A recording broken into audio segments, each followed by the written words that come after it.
Hello, my name is Stephen Plank, and I'm a teacher, guru, if you will, of Pukulan Pentjak Silat Bukti Negara and Pukulan Pentjak Silat Serak.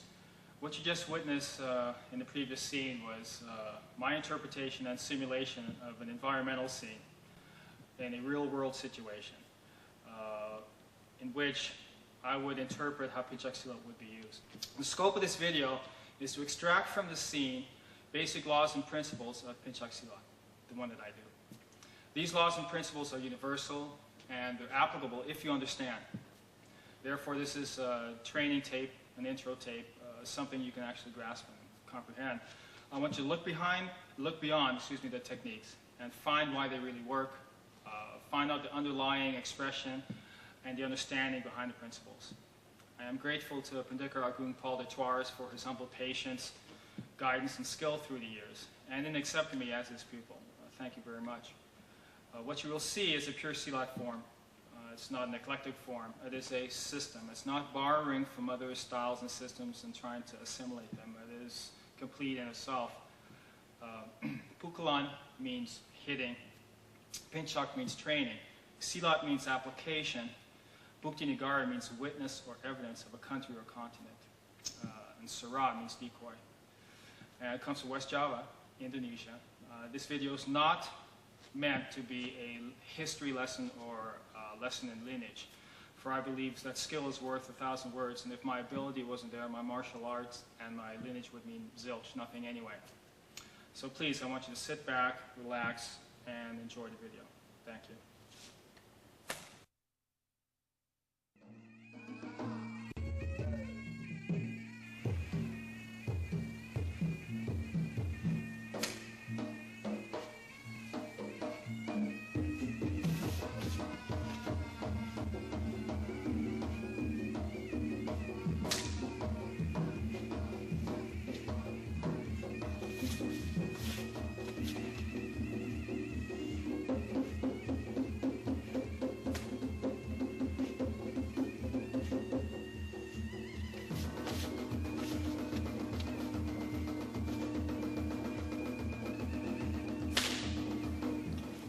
What you're witnessing is Bukti Negara, Juru 1. Juru basically is a root movement in which many, many techniques can be derived from.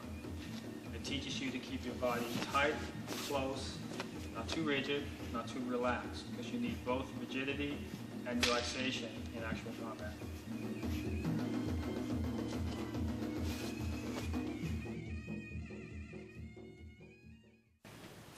What you just witnessed was my assistant, Eric, doing Bukti Negara Juru 1. Now, there's a lot of principles and laws you can extract from the Jurus, but let me suffice it to say that what you really get out of it is tight motion and a free-flowing idea of what you can do in a pinch. There's no set rules or regulations as to this is how you have to move, or this is what you have to do, or this is the only technique you can derive from any particular motion. There are so many derivatives of what you do that it becomes endless. It just depends on how you feel. Eric, could you come up, please? One of the principles, though, that I do want to explain is just simple backup. When he's applying this motion here, he's doing this, wiping. It looks just like a windshield wiper. But actually what it's teaching you is that both hands are working together. And in other words, this hand does not go into battle without this hand. They have to work together. If he threw a punch, and I shot, and I didn't have backup, he can shoot back. It becomes a slugfest. Go ahead, hit me. Boom. Okay? So what I want to do, now give me that same thing again, okay? See, I have backup.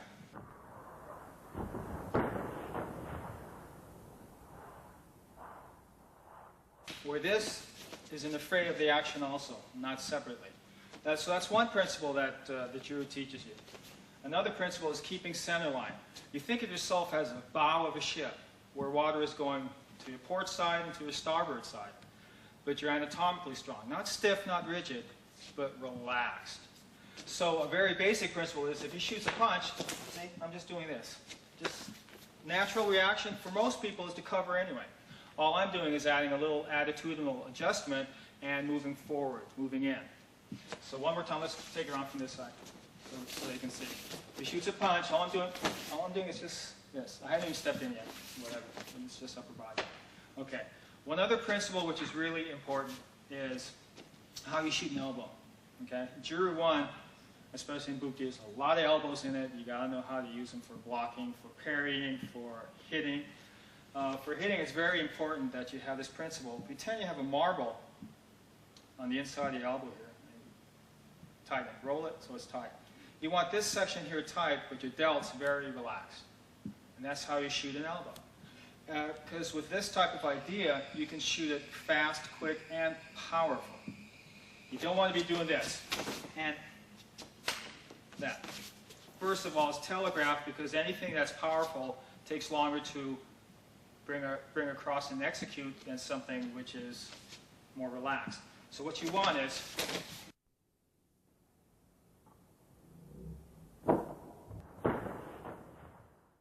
very relaxed. Very relaxed. And there's no set rule in saying that I have to, one more time, keep hitting with this elbow or at this height. I can drop low, come in on lower. Sorry, Eric, I didn't mean to do that. One more time, please. Okay?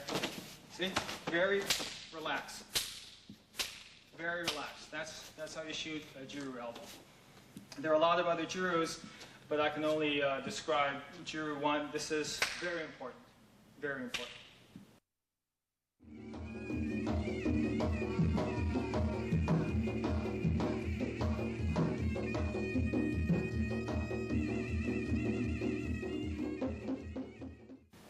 In this upper body section, we're going to be covering a few more principles and laws, but I would like to define laws and principles. Laws are basically elements that you have to deal with. They do not change. Principles, on the other hand, it's your choice whether you want to use them if it's apropos for any particular situation. The Jurus teach us both laws and principles. One of my favorite sayings is that technique does not begat technique. It's understanding that begats technique. So if you have understanding of laws and principles, you can make it work. If you do not, and all you're doing is copying a technique, maybe it'll work, maybe it won't work. Lauren, could you come in, please? One of the first principles I want to cover is cutting the line with a particular technique, which is called the waiter stance. Basically, if you look at the waiter stance, just stay right there, and I'm not doing anything. This is here, the hand positioning. You see, first of all, the backup that I explained earlier. You also see that I will try to have taken care of my center line in relation to my opponent's center line. Another thing is that by having my hands together and in close proximity to one another, I have a lot of tools available. Elbow, elbow, hand, hand, and able to switch. One of the first techniques which is very applicable for the waiter stance when he throws a punch slowly is I come up. See how I'm taking center line? I come up and I guide in. Take it from the center. Right up, and in. A little faster speed so you can see that it works. Right there. And in. Same time, I could have, slowly, I could have, yes, the hits are there. Hits are always there. But notice where my control is, behind the elbow. If you try controlling here, he's got two joints to take care of my attempt of controlling. If I go to the root, he has no choice but to either move out of the way or try and back it up with another weapon. One more time.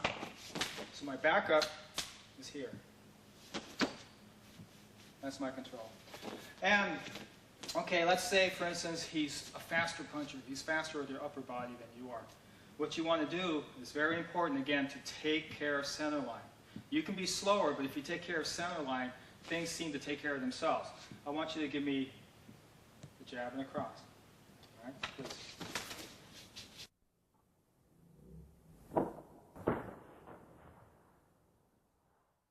There. I did in one motion the same time that it took him to do several motions. Because what I'm doing is I am taking a principle and making it work for this situation. One more time. Right there. Notice my elbows are down, they are not up. Here, I'm open to all sorts of attack. Down, I can control, and I can block and parry. Let's take it on this side. Thank you. One more time. Right there. Okay? Very relaxed. So that's basically the idea of cutting the line. Another principle with cutting the line is if I take, let's say, one angle, this one here, taking it from my lower right to my upper left, and I become very proficient with this angle, I can block with it, I can hit with it. I know that his tools are going to have to cross that center line where I'm crossing in order to come to me. So if I have an attitude of really taking care of that angle, I will intersect his attack. So whereas the waiter stance worked from, let's say, from lower left to upper right, the same thing, come in one more time, please. I can take it this way. You see what I'm doing? I'm taking my back up, go ahead. My back up, and in. This way. One more time. Back up, and in. No, hit me, please. Back up, and in.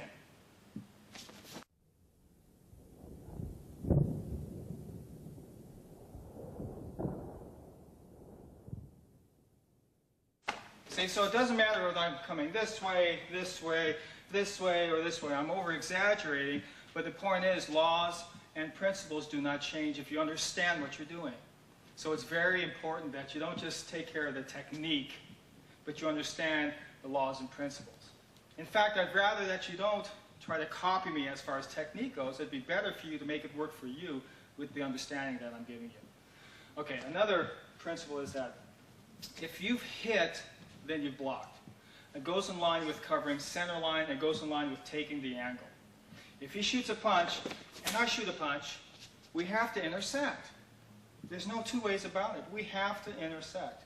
And by that intersection, I can both block and hit at the same time. It's just a principle. It's not going to work all the time, but there is a point in time that it will work. So you need to understand that. Again, this portion of the tape is just concerning ourselves with the upper body. Don't worry too much about the lower body right now. I want to backtrack a little bit, and I want to explain the timing in which you would apply your tools. Now in Silat, it's very important that you use a proper tool, the proper distance, or appreciation of distance, and at the proper time. And you have to learn that slowly. You can't learn it all at once and say, hey, come in here, go ahead, go for it. It's not going to work. What you need to do, okay, is first of all, you need to know what distance am I going to start training at, okay? This distance, kicks. Maybe a jab if he likes to shuffle and come in with a jab. But you need to understand that from the get-go. So what distance do you want to train at? How I like to teach my students is, come a little closer, about right there, right here. And this is usually what happens anyway, after all the verbiage, and then the whack comes, right? So what you want to do is first of all, have your tools work before you even move your body. Why? Because this is faster than this. Let me give you an over-exaggeration. This is slow-mo. If he shoots a punch and I move with my body first, then my tool, you see how I'm behind the power curve? What you want to do, again, slowly, is move tools first to make way for your body. It's a very important principle. You need to understand that, because if you don't, you're going to get bobbed. Put it lightly. So one more time, tool first, regardless of how you're blocking, okay? The way you want to block becomes your own technique, that's fine. But the principle is, use your tool first to make way for your body. Okay? Another principle is, once I do come in, I have backup. Backup. This is here. Because if I block, he wipes, I want to be able to control. See? I use backup, the idea of backup, to take care of his response to my answer. This punch is a question, I gave an answer. He responds, I take over. This is very free-flowing. It doesn't have to be just like that. That was just a technique. Same thing could have happened like this. It came up underneath, see? Underneath. Underneath. So the idea of backup is very important in Juru. Backup. When you're doing the Juru, the tools work together, not separately. When I'm shooting, backup, backup. A lot of people see this motion here. What's this? How can you use that? Well, you know, you have to have a backup for everything, whether it's a kick, whether it's a punch, whether it's a headbutt, whether it's a knee, or whether it's an elbow. Juror 1 teaches a backup for an elbow. If he shoots a punch, slow, I shoot an elbow, he's going to try and block. See what I do? Take it out of the way so I can shoot it again. Another principle to reiterate, backup, backup, backup. You have backup with everything you do. If I shoot a punch, he blocks, there, I just backed up. Right? You remember this motion in Juror 1? Back up again. Back up, back up. Very important. So he shoots a punch, right there, see?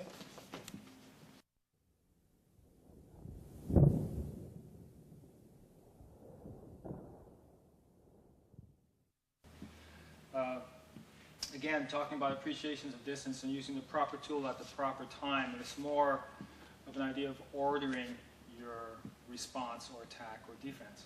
And it has to be in order. If you aren't in order, it's in disorder, and that doesn't work. If he, again, we're just working with leads for the camera to see. Nothing exaggerated or anything. He comes in with a punch. Look at, respond. Yes, it could have been a hit. Yes, it could have been a hit. Collapse and move in. What I mean by collapse is I'm very relaxed. I'm not doing this. See how I'm pushing? Because remember, this was made for small people against large people. If he was a 300-pound biker on Angel Dust, I'm not going to do that.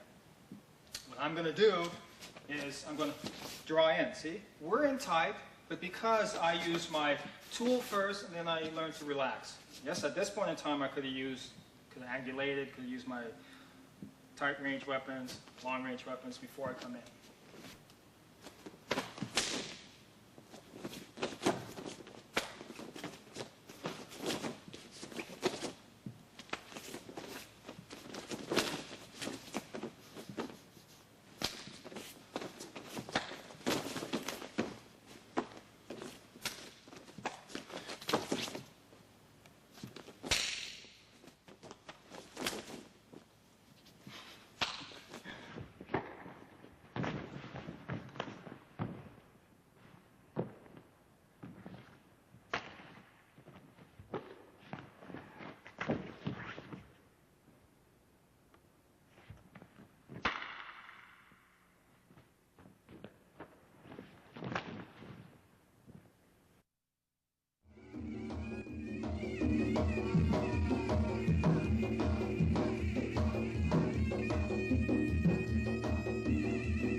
I've purposely divided this tape into upper body and lower body because they each have their distinct value, and at the same time you need to research them separately before you can combine them to make it look fluid.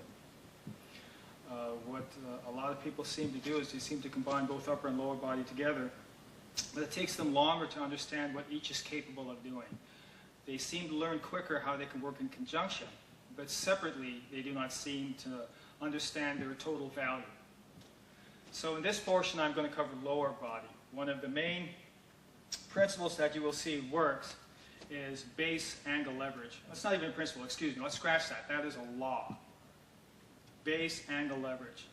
You'll see that with this formula, base angle leverage, it doesn't matter what you're doing, you can always relate it back to that. You have to either have a base, you either have an appropriate angle, or an appropriate leverage, or a combination of at least the two. If you have base, angle, and leverage all together, it'll work first time every time, if you understand, big F. If you have 2 out of the 3, let's say you just have angle and leverage, or angle and base, or base and angle, they will work also. But 1 out of the 3 will never work. An example I always give is, especially with something that you want to generate power from. I was a big fan of Muhammad Ali when I was growing up, and I remember the phrase, sting like a bee and dance like a butterfly. Whenever he did that, he was amassing points by moving back and jabbing and everything, and in a sportive sense, that was great. But the problem was he didn't really have a base, and he didn't really have a good angle. All he had was that leverage, the jab. So points-wise, it was great, but for actual combative reasons, it would not work. For purposes, it wouldn't work. So now I'm going to describe a footwork pattern that's called beset. Beset means foot drag, where I'm dragging the foot behind the person's leg. It's almost a trip. and I'm going to be applying the formula base, angle, and leverage. Aaron, can you come here, please? Thank you. We'll do it slow first, for his sake. Okay, shoot a punch. Okay. Again, all the principles earlier of the upper body segment. What I'm going to do is I'm going to step and get a good base. The first part of my formula, BAL, balance acronym, base. Next thing I want to do is I want to grab a proper angle. Remember, this was made for small people against large people, so you don't use strength and you don't use power. You don't even try to use speed, because that comes naturally once you understand what you're doing. Good base, good angle. Now notice, I'm intersecting his baseline. If this is his baseline, right here, from rear foot to front foot, that line you see an imaginary line, I intersect it perpendicularly with my angle, he's going to go down. Doesn't matter how big he is or how small he is, and it doesn't matter what handle I have on him. Makes no difference. So I got a good base, I have a good angle, very relaxed. You'll see right there. Don't have to apply much. This one here, I use leverage. Leverage is usually a push or a hit, where angle is more of a pull. So I apply leverage, and now I have him in a formula or in a position where it's going to be uncompromising and uncomfortable for him. I'll take a little foot drag, and he's down. Okay, one more time. Relax. Good base, but relax, not rigid. Always relax. Weight forward, forward, angle, little bit of leverage, and a little foot drag. Okay. Base, angle, leverage, foot drag. Now this doesn't matter where you do it, inside or outside, it really makes no difference. But the key also is, when you punch, is not to go back with a strong force. Yes, I have this position, but he's got the control. You don't want to be in this position. That's the wrong answer. What you want to be in is this position. See, weight forward. Weight forward. Just like Juror 1 showed you, weight forward. You don't want to be catching up to an initiative. You want to have the initiative. So you're up here, base, angle, leverage, little foot drag. Okay? Now let's break up the formula. I'm going to use, excuse me a second, I'm going to use base and angle. Okay? Base, angle. Sorry, you okay? Yeah. Okay, that's breaking up the threesome, base and angle. I'll use base and leverage to give you an idea. Base, leverage. Could have been a hit, could have been whatever you want it to be. Now, I'm going to do angle and leverage without base. And I always say this, you can be doing the Irish jig and it'll still work, because there's a formula. A formula works. So I'm going to be doing the Irish jig, and it's just an example, but it works. I used angle and leverage to take him down. And you can use any combination of that formula. What haven't I done? I think I've done it all, right? Okay. Again, I have a good baseline. Remember, I'm going to have angulation after the base, and I want to be sure that I use opposite levers with my lower leg. This leverage helps, of course, it's really a hit. Okay? If he's tough and going down, what you might want to do is you want to tenderize him first. See, across the hip. So what I did basically was I applied the formula. I applied base, angle, leverage, and then I added a little thing to it. I used opposite levers to make the foot drag with a beset complete. So if I'm going to drag him in the opposite direction of the angulation, so I'm pulling perpendicular to his baseline, and I drag.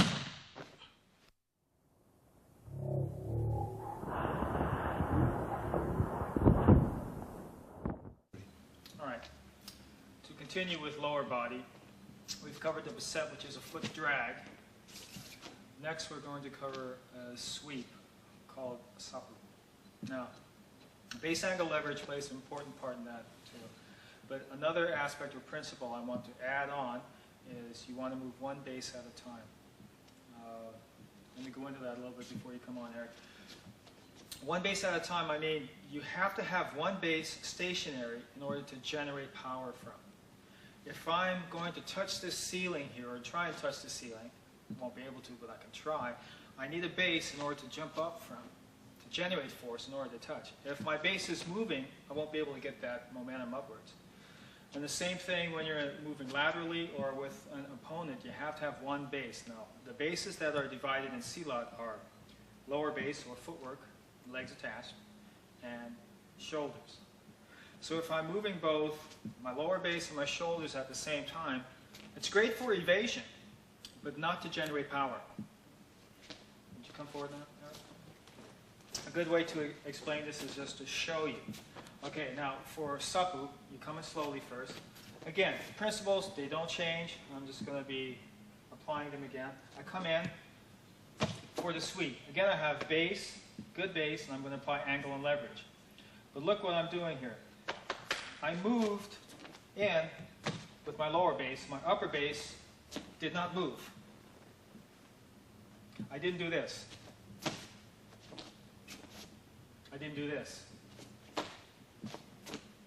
I kept straight, and that's all I did. Forward momentum. The reason for that is if this base is moving and I get jammed, I can still generate power. If I'm moving both bases, he'll be able to cut my angle, and there's nothing I can do. It would be like a larger momentum ball hitting a smaller sphere in space, and the smaller sphere would just ricochet off. That's exactly what would happen. So how sapu works is one base at a time, step in. Okay? Stationary. This is moving. Next, since I got a good base, I'm going to apply leverage, and the angle is with the foot. Now look, I don't push him away because what am I doing? I'm planting weight in his rear leg. So if I sweep this, see, what I do is I want to keep him towards me. See? One more time. Slowly. Good. Whatever you want to do, it makes no difference. But good base. In tight. Forward. See what I did?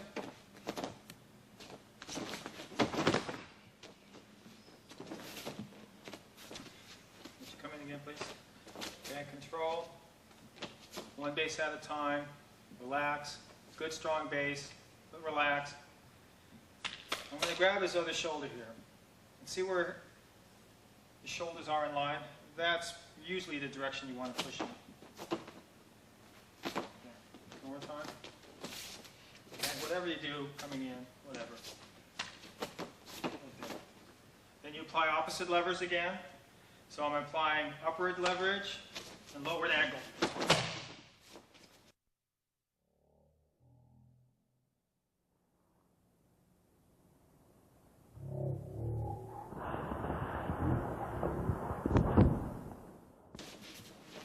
One more time and work through it again.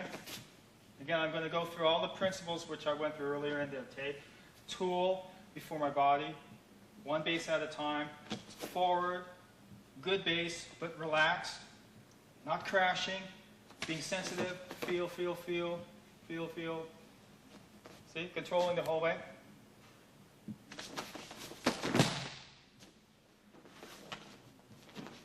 Thank you. And of course, what you can do on the left side, you can do on the right side, it makes no difference.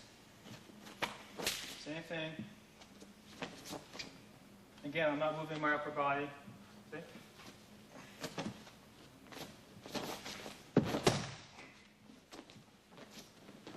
One more time, please.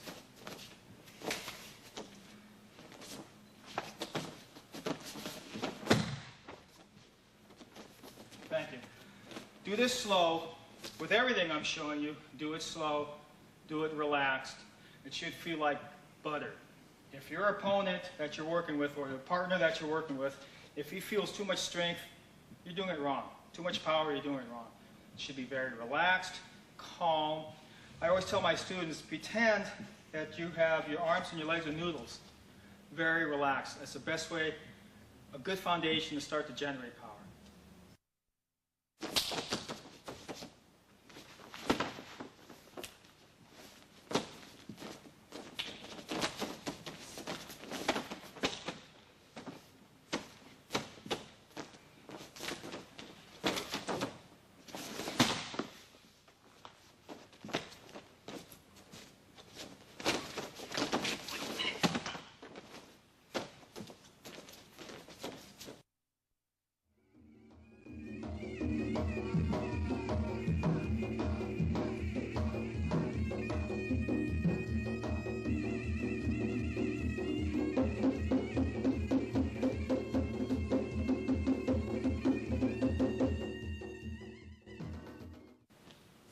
Okay, now that we've gone through upper body and lower body in sequence, we're going to be combining.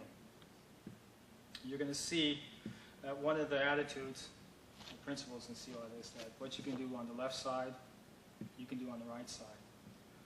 What you can do high, you can do low.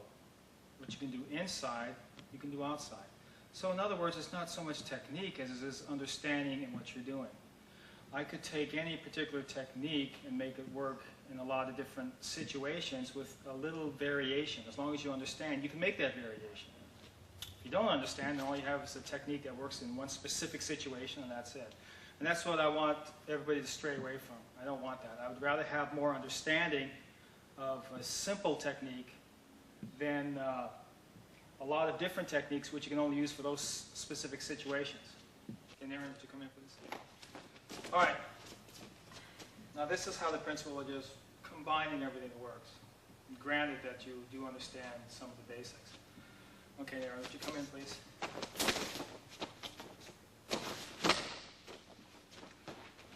Yeah, I could have hit and everything. I'm just showing you basically how the body mechanics works. One more time what I'm doing. See? Take center line. That's what, come back to it. Thank you. This is what automatically would happen. See, he'd be going this way. That's when you... What I did was I took opposite levers. One more time, slowly. Took center line, waited for him to come in, elbow, and I'm pulling in this direction, and with my knee, I'm uprooting. You okay? Yes, sir. I hit my knee. Okay. Just come with something else, please.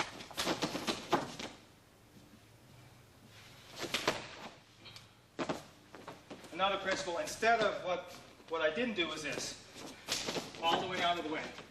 Okay? If he's sensitive, he's going to... I want you to counter that. Okay? See? That's exactly what will happen. Exactly what will happen. So you have to take control of the situation. Okay? See? Take control of the situation.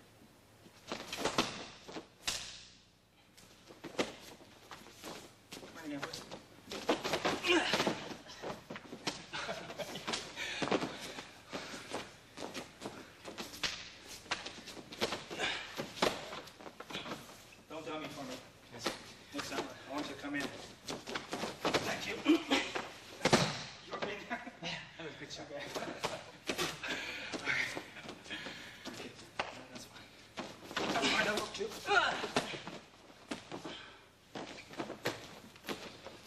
Whatever you want to get.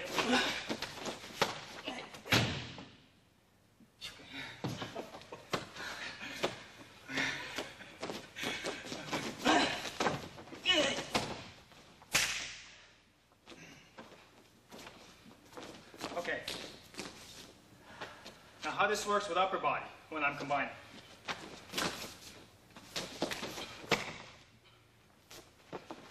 Work it this way. This is my leverage point. Off balance. One more time. Controlling center line.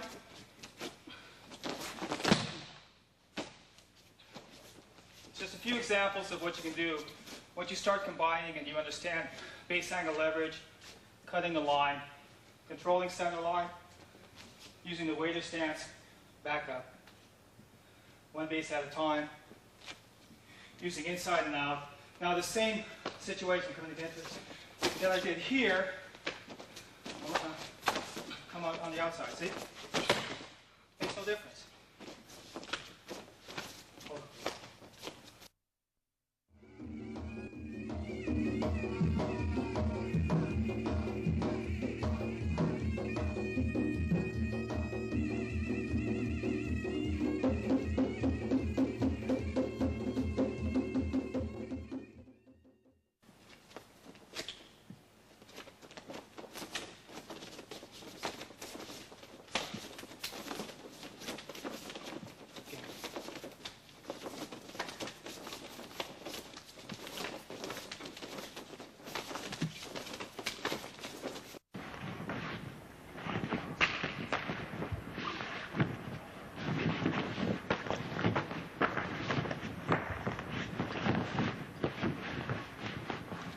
At this point in time, I'd like to cover weapons. Any study of Silat is not complete without an understanding of weapons. Since Silat is a weapons-based martial art, most, if not every technique you can do, empty hand, you can do with a weapon. There are a lot of weapons that Silat has fortes in, but I would like to cover the knife. The knife is very applicable where we live and this time. What you just saw was just a little free flow exercise of high line and low line coverage. It's very important. This is a principle, especially when you're empty hand against a weapon, is you have to cover a high line and low line.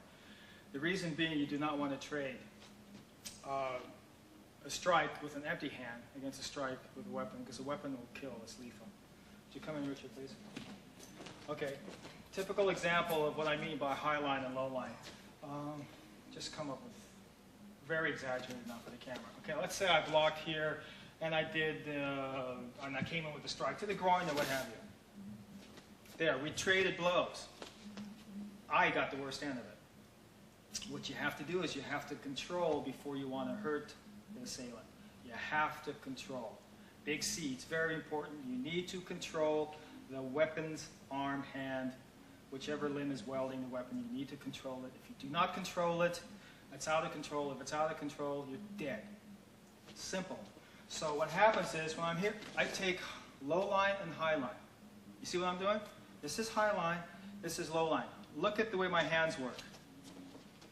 I'm showing back, back. Just like when you're doing the juror, say you aren't showing your vitals. Again, one more time. If he retracts, that's what's cut. If I did this, retract, yeah, I might as well run away and hold on to this because I'm going to bleed out. So what you want is this. Now, if I have high line, like I said, I want to take low line. How this works is before he retracts to feed me another one, I take, low line. Very relaxed. This is a disarm. Right here, this is a disarm. I have high line and low line. At this point in time, I can roll and take him either behind, or I can roll and take him to the front. Okay? Very important, high line, low line. One more time. High line, low line. Becomes from this direction. High line, low line. Or high line coming in tighter, low line. Doesn't matter what tool you use, but the principle has to be there. You can also, from here, from this point, do this. See? All right? It doesn't matter how you do it, but you need high line, low line. If you come in with a low line this way, again, see here? This. Not like this. See? If it's going to pass your body, which I don't like to do a technique like that, but if you have to, you want to bring it in this hard. Bring it in. That is a disarm, because what happens is you break it and control it away from the body. Coming in from this position, again, high line, low line. This way. One time. Low line, high line. I'm exaggerating, he's exaggerating. That's the best way to check and tell. Okay? So it's very important that you take care of high line and low line. Okay, now with that principle, everything else that you saw previously in this tape you can use. Elbows, knees, all of the principles and laws. So if he came in, there, I took care of high line and low line. At this point in time, I could have, yes, block, cut, whatever, but you always want to take the knife away. Up again, Rich. Okay, this is not an extensive coverage of knife or weapons, but it is something that you can consider, that everything you do in Silat open hand, you can do with a weapon.